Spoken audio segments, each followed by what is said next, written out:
What's up, Digidestined? It's your boy GM with Digimon Adventure 2020, episode 26. First of all, my apologies for being absent for 2 weeks.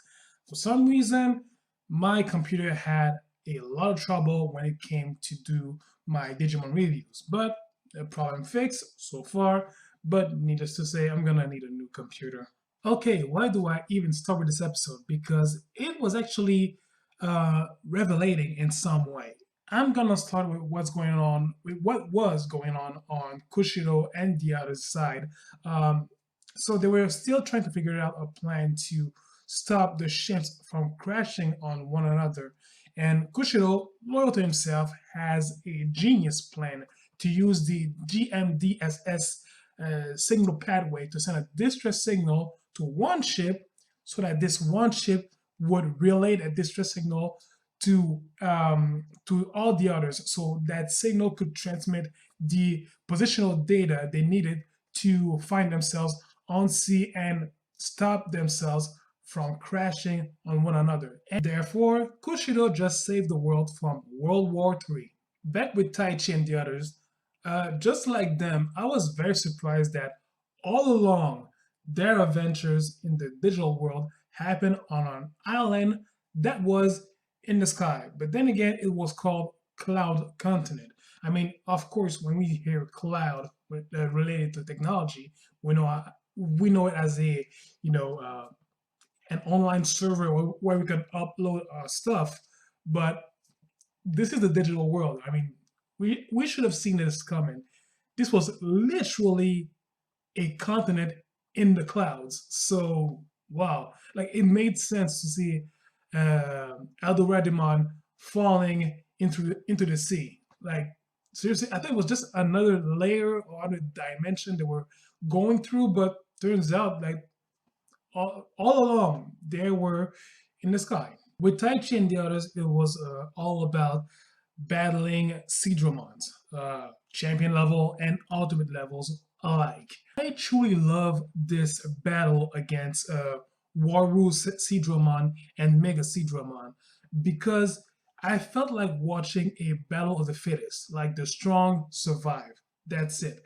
And one thing that I love about this new version of Digimon Adventure is that now the previous rule of an ultimate level Digimon always beats a champion, that was thrown out of the window. Like those barriers, they don't exist anymore. Like a champion level could beat an ultimate and vice versa originally, but I love how the fact that those barriers, they don't count anymore. And also the second thing that I really loved was how savage it was.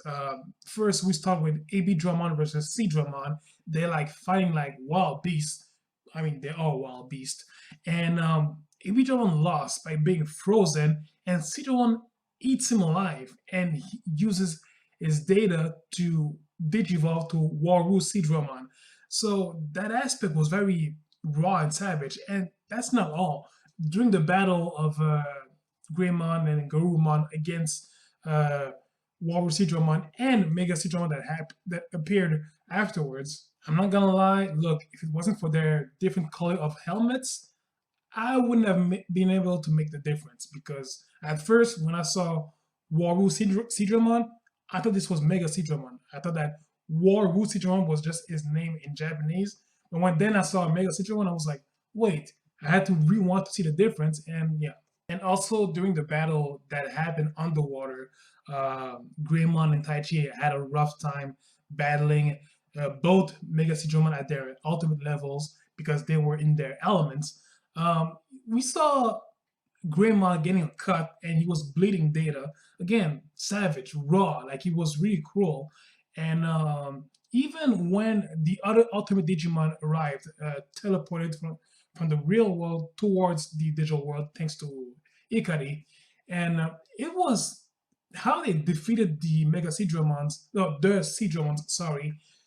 It was raw and beast-like, Zudamon like hammering the Seedramons and their helmet cracking, Lilymon blasting it was Mega Seedramon's metal horn and cracking and all that. Seriously, it was an episode where the battles, like, they didn't hold out on their punches. Like it was savage, it was raw, it was powerful, it was beast-like, you know? Going back to Hikari teleporting the other Digidestined to the digital world. Um, and she was saying, I'm being called. So my theory is, no, my question is, by whom? I'm guessing, again, it's a theory. I'm guessing that it might be Garomon, who is screaming for help, possibly. Is she gonna appear as a bad guy at first, then good guy later on, like the original version of Digimon Adventure?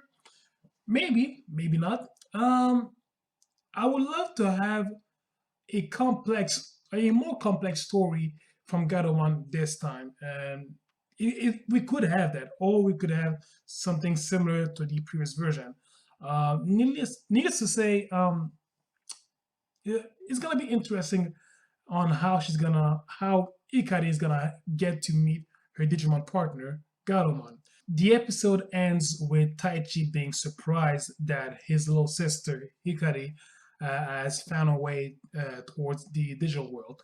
Um, so yeah, I mean, look, that's pretty much it. It was a great episode for me.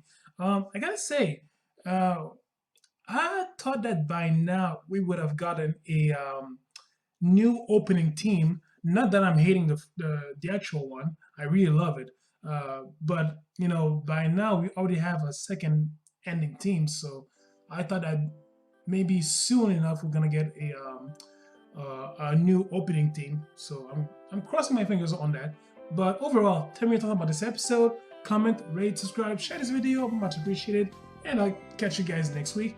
Also, during the week, I will probably release a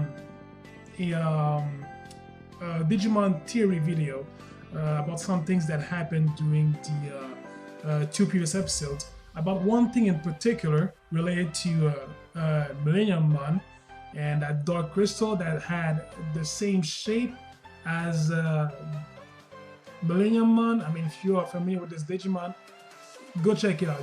This Digimon has a lot of history to be told. So, catch you guys later. So, in the meantime, please do me a favor. For your homeboy, take care of yourselves. See ya.